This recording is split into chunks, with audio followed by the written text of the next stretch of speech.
Hello everyone. तो आज का टॉपिक है निमोनिया। निमोनिया पैथोलॉजी का क्वेश्चन है। ये 10 मार्क्स और 5 मार्क्स दोनों के लिए आता है। तो इसके कैसे लिखना है, इसकी definition, pathogenesis, classification, aetiological agent और पैथोलॉजी पूरी इसमें कवर हो जाएगी। तो सबसे पहले स्टार्ट करते हैं उसकी डेफिनेशन से। निमोनिया होता क्या है?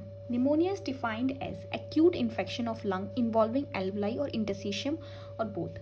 The term pneumonia pneumonitis are often use for inflammation of lung. मतलब क्या है लंग्स निमोनिया का? निमोनिया का मतलब है लंग्स में इन्फ्लामेशन हो रही है, उसको निमोनिया बोलते हैं। अब वो इन्फ्लामेशन एल्वुलाई में भी हो सकती है और इंटरस्टिशियम में भी हो सकती है। इंटरस्टिशियम का मतलब बैकग्राउंड में भी हो सकती है, एल्वुलाई में भी हो रही है। मतलब लंग्स में इन्फ्लामेशन हो रही है, उसी को निमोनिया बोलते हैं। निमोनिया होता किस वजह से है? निमोनिया बैक्टीरिया की वजह से भी हो सकता है, वायरस की वजह से भी, फंजाई की वजह से भी हो सकता है।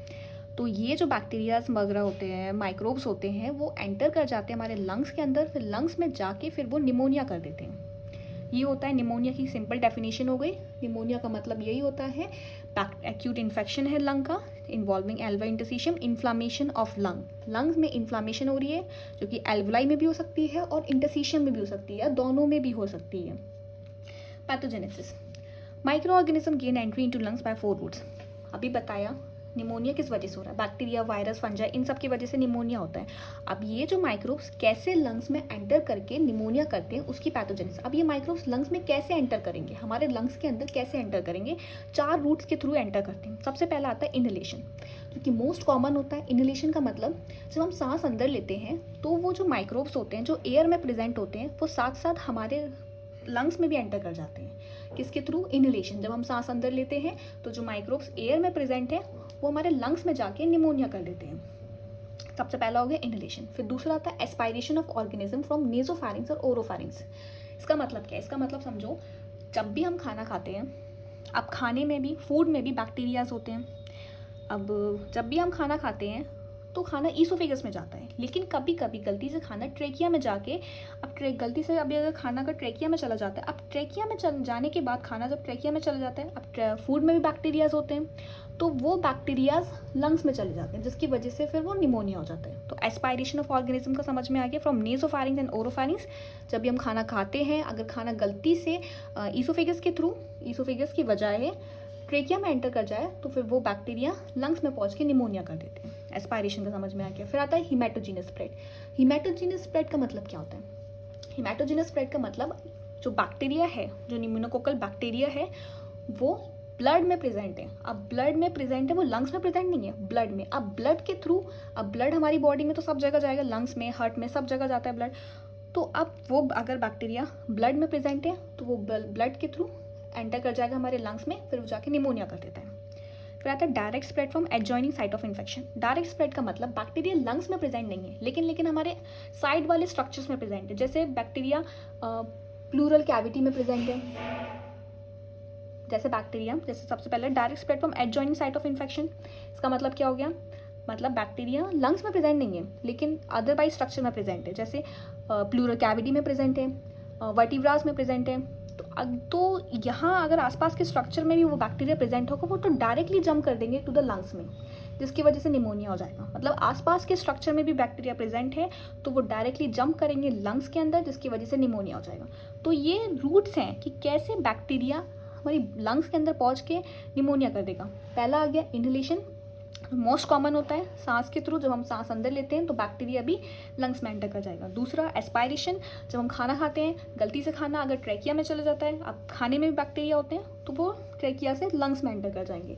हिमेटोजीनस स्प्रेड हो गया, ब्लड में अगर बैक्टीरिया प्रेजेंट है तो ब्लड के थ्रू। डायरेक्ट स्प्रेड मतलब अगर आसपास की भी स्ट्रक्चर में अगर बैक्टीरिया प्रेजेंट होगा, जैसे प्लूरल कैविटी में प्रेजेंट है, वर्टिब्रास में प्रेजेंट है, तो वो डायरेक्टली जंप कर देंगे लंग्स के अंदर। तो ये रूट्स हैं कि कैसे बैक्टीरिया लंग्स के अंदर एंटर करके निमोनिया कर देते हैं।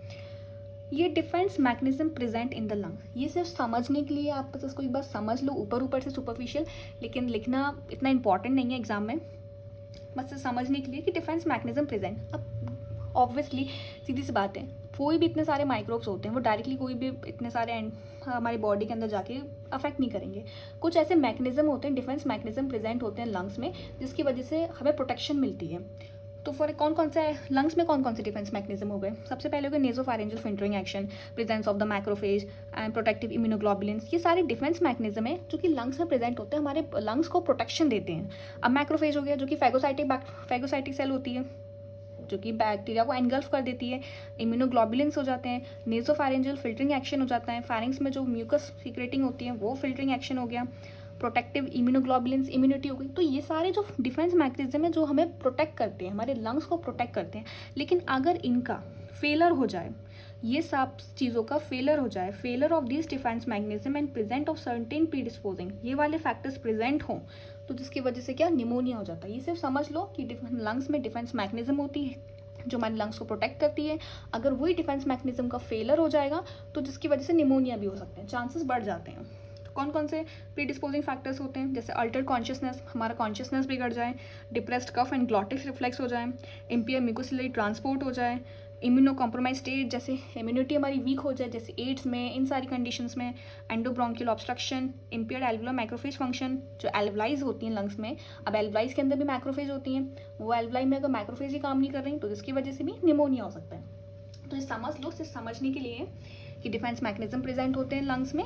ये सारे डिफेंस मैकेनिज्म है, नेजोफैरिंजियल फिल्टरिंग एक्शन, मैक्रोफेज का प्रेजेंट होना, इम्यूनोग्लोबिन, प्रोटेक्टिव इम्यूनोग्लोबुलिन्स, अगर इनका फेलर हो जाए तो सारी कंडीशंस प्रेजेंट हो जिसकी वजह से निमोनिया हो सकता है। तो ये सिर्फ समझने के लिए। तो मेन आपकी इतना आया अभी, निमोनिया की डेफिनेशन, इन्फ्लामेशन हो जाती है लंग्स में और किसके, बैक्टीरिया, वायरस, इन सब की वजह से होता है। अब कौन कैसे एंटर करेंगे लंग्स में? इनहेलेशन के through, aspiration of organism, haematogenous spread and direct spread. अब आता है क्लासिफिकेशन। क्लासिफिकेशन बहुत इंपॉर्टेंट है। क्लासिफिकेशन एंड दो टाइप में डिवाइड किया, एनाटॉमिकल क्लासिफिकेशन, इटियोलॉजिकल क्लासिफिकेशन। तो सबसे पहले आता है एनाटॉमिकल क्लासिफिकेशन। एनाटॉमिकल क्लासिफिकेशन में lobar pneumonia, lobular pneumonia, interstitial pneumonia. Aetiological में बैक्टीरियल, वायरल, फंगल निमोनिया। तो जो मोस्ट इंपॉर्टेंट होता है वो दो हैं, लोबार निमोनिया और लॉब्यूलर निमोनिया। यही दोनों बहुत इंपॉर्टेंट है। कभी कभी ऐसे भी क्वेश्चन आता है कि डिफरेंशिएट करना है लोबार और लॉब्यूलर निमोनिया के बीच में। ठीक है, तो सबसे पहले स्टार्ट करते हैं लोबार निमोनिया से। Lobar pneumonia is an acute bacterial infection of a part of a lobe, entire lobe, or even two lobes of one or both the lungs. Lower lobes are commonly affected. तो lobar pneumonia होता क्या है? For example जैसे ये lungs हैं, ठीक है, ये राइट, ये लेफ्ट। अब लंग्स में लोब्स होते हैं, राइट में 3 लोब्स होते हैं, लेफ्ट में 2 लोब्स होते हैं, upper and lower, upper, middle, lower. अब लोबार निमोनिया की क्या डेफिनेशन है? इसमें बोला एक्यूट बैक्टीरियल इन्फेक्शन। पहली बात तो बैक्टीरिया की वजह से हो रहा है। अब लोबार और लॉब्यूलर दोनों ही बैक्टीरिया की वजह से होते हैं। ये दोनों ही बैक्टीरियल निमोनिया बैक्टीरिया की वजह से होते हैं, इसलिए इसको याद रखना। दोनों का ये सिमिलरिटी होती है कि दोनों ही बैक्टीरिया की वजह से होते हैं। तो लोबार निमोनिया बैक्टीरियल इन्फेक्शन है। अब कहाँ इन्फेक्शन हो रहा है? लोब्स में हो रहा है, लंग्स के लोब्स में। चाहे वो एक लोब में भी हो सकता है, लंग्स के दोनों लोब्स में भी हो सकता है, पूरे लोब्स में, कहीं भी हो सकता है। तो ये जो लोब्स में इन्फेक्शन हो रहा है उसी को बोलते हैं lobar pneumonia. Most commonly lower lobes affected होते हैं। तो ये हो गया लोबार निमोनिया जो कि लोब्स में हो रहा है, लंग्स के लोब्स में हो रहा है। एक्यूट बैक्टीरियल इन्फेक्शन है जो कि लोब्स में हो रहा है, पार्ट ऑफ अ लोब में, एंटायर लोब में, even the 2 lobes of one और both the lungs. Lower lobes commonly affected होते हैं। अब पैथोलॉजी बहुत इंपॉर्टेंट है, पैथोलॉजी लिखनी पड़ती है, चाहे वो 5 मार्क्स का हो चाहे 10 मार्क्स का क्वेश्चन हो, पैथोलॉजी बहुत इंपॉर्टेंट है। सबसे पहले आती है लोबार निमोनिया और लॉब्यूलर निमोनिया, 2 ही पढ़ने हैं। तो लोबार निमोनिया और लॉब्यूलर निमोनिया दोनों ही बैक्टीरिया की वजह से हो रहा है। लोबार निमोनिया कहाँ पे होता है? Lobes of the lungs, lungs के लोब्स में हो रहा है। और इसमें पैथोलॉजी की 4 स्टेजेस होती हैं, इतना याद रखना है। चारों स्टेजेस के नाम से ही पूरा आप अंदर का लिख सकते हैं। सबसे पहले आती है स्टेज ऑफ कंजेशन, फिर आती है रेड हेपेटाइटेशन, फिर ग्रे हेपेटाइटेशन, फिर रिसोल्यूशन। तो स्टेज ऑफ कंजेशन क्या होती है? स्टेज ऑफ कंजेशन सबसे पहली स्टेज होती है, इनिशियल फेज होता है। कैसा रिप्रेजेंट कर रहा है? मतलब इन्फ्लामेशन। कंजेशन के नाम, कंजेशन का मतलब ही क्या होता है? मतलब वो चीज़ रेड हो रही है, स्वेलन हो रही है, तो वो चीज़ होगी कंजेशन। तो जो लोब्स जो अफेक्टेड हो रहे हैं, पहले समझो, अर्ली एक्यूट इन्फ्लामेटरी कितने दिन के लिए रहती है? 1 से 2 दिन के लिए। पहली स्टेज होती है कंजेशन वाली। तो अब इसका पार्ट कैसा होता है? ग्रॉसली अगर देखें, जो लोब्स अफेक्टेड हैं तो वो कैसे हो जाते हैं? जो लोब्स कंजेशन है तो एनलार्ज हो गया, हैवी हो गया, कंजेस्टेड हो गया, डार्क रेड हो गया। मतलब वो जो लोब्स होते हैं ना, जैसे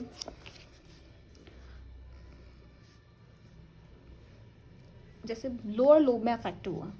अब वो लोअर लोब जो होता है, पहली स्टेज है कंजेशन, पहली स्टेज है कंजेशन की, पहली स्टेज है पैथोलॉजी की, पहली स्टेज है स्टेज ऑफ कंजेशन। तो स्टेज ऑफ कंजेशन में क्या हो रहा है, नाम से ही पता चल रहा है कि कंजेशन हो रहा है। कंजेशन में मतलब स्वेलन हो रहा है, रेड हो रहा है, ये सब। तो ये जो लोअर लोब होता है, जो जिसमें निमोनिया हो रहा है, तो वो बहुत ज़्यादा हैवी हो जाता है। लोअर लोब हैवी दिख रहा है, साइज़ में थोड़ा सा इंक्रीज़ हो गया, तो हैवी हो गया, रेड हो जाता है, बहुत तरीके से पूरा स्वेलन हो जाता है। तो ये होती है पहली स्टेज। पहली स्टेज होती है स्टेज ऑफ कंजेशन, जिसमें लोअर लोब या फिर कोई भी लोब जो अफेक्टेड हो गया वो किस तरीके से हो गया, हैवी हो गया, बहुत ज़्यादा हैवी हो जाता है, रेड हो जाता है, स्वेलन हो जाता है, इन्फ्लामेशन हो जाती है। जैसे अपर लोब तो नॉर्मल साइज़ में है, लेकिन ये लोअर लोब थोड़ा सा अपने साइज़ से थोड़ा सा हैवी हो गया। तो ये होती है पहली स्टेज, इसको बोलते हैं स्टेज ऑफ कंजेशन। फिर आती है रेड हेपेटाइटेशन। रेड हेपेटाइटेशन का मतलब क्या होता है, हेपेटाइटिस एक टर्म होती है जो कि लिवर के लिए यूज़ की जाती है ना, सबको पता है हेपेटाइटिस लिवर के लिए यूज़ की जाती है, लेकिन इसमें लंग्स में क्यों यूज़ किया है। रेड हेपेटाइटेशन का मतलब हो गया, hepatization pneumonia means liver like consistency. मतलब निमोनिया में हेपेटाइटेशन का मतलब ये होता है कि जो लंग्स जो होते हैं उनमें लिवर लाइक कंसिस्टेंसी आ जाती है। किस तरीके से बताती हूँ आपको। लंग्स, लिवर, लंग्स कैसे होते हैं, लंग्स जो होते हैं स्पॉन्जी होते हैं, और लिवर कैसे होते हैं, स्टोनी होते हैं। अब दूसरी स्टेज है पैथोलॉजी की, रेड हेपेटाइटेशन, नाम से ही समझ में आ रहा है।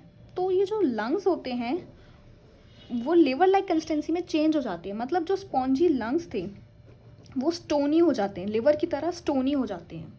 इसी को बोला है रेड हेपेटाइटेशन। रेड है हेपेटाइटेशन का मतलब समझ में आ गया कि जो लंग्स हैं वो लिवर की तरह स्टोनी हो जाते हैं। स्पॉन्जी होते हैं, नॉर्मल लंग्स कैसे होते हैं स्पॉन्जी, लेकिन वो कैसे हो जाते हैं, स्टोनी फॉर्म में हो जाते हैं, स्टोनी हो जाते हैं। यही बोला है हेपेटाइटेशन। लेकिन वो अब इसमें आया ना रेड हेपेटाइटेशन, तो रेड हो रहे हैं। तो अफेक्टिव लोग कैसे हो गए, रेड हो गए, फ्रिम हो गए, कॉन्सोलाइडेटेड हो गया। इन्वॉल्व लोग कैसे हो गए, airless, red, pink, dry, granular, liver like consistency. तो नाम से इसकी पूरी समझ में आ जाएगी। हेपेटाइटेशन का मतलब क्या हो गया, लिवर लाइक कंसिस्टेंसी हो गई, जो लंग स्पॉन्जी थे वो हार्ड स्टोनी फॉर्म में हो जाते हैं, और रेड है तो रेड हो जाते हैं। ये हो गई दूसरी स्टेज, जो कि इसकी ड्यूरेशन कितनी रहती है, लास्ट 2 से 4 दिन की रहती है। फिर आती है ग्रे हेपेटाइटेशन, वही इसका मतलब है, लिवर लाइक कंसिस्टेंसी हो गई, लेकिन ये वहाँ कैसे थे, रेड थे, लेकिन यहाँ थर्ड स्टेज में कैसे हो गए, ग्रे हो गए। बस इसका यही मतलब है, फ्रिम हो गए, हैवी हो गए, grey in appearance with liver like consistency. फिर आती है रिसोल्यूशन। अब stage begin by 8 to 9 day पे होने लगती है। ग्रे होते हैं, डार्क ग्रे, रेड और डर्टी ब्राउन हो जाते हैं। Frothy yellow creamy fluid can be expressed on pressing. जब लंग्स को प्रेस करते हैं तो वो उसमें कैसा येलो क्रीमी फ्लूइड आता है, फ्लूइड एक्सप्रेस्ड होता है। फिर लंग्स धीरे धीरे नॉर्मल होने लगता है, रिसोल्यूशन में लंग्स नॉर्मल होने लगता है। तो ये 4 स्टेजेस हो गई लोबार निमोनिया की, तो याद करनी पड़ेगी। लोबार निमोनिया होते हैं और लॉब्यूलर निमोनिया। लोबार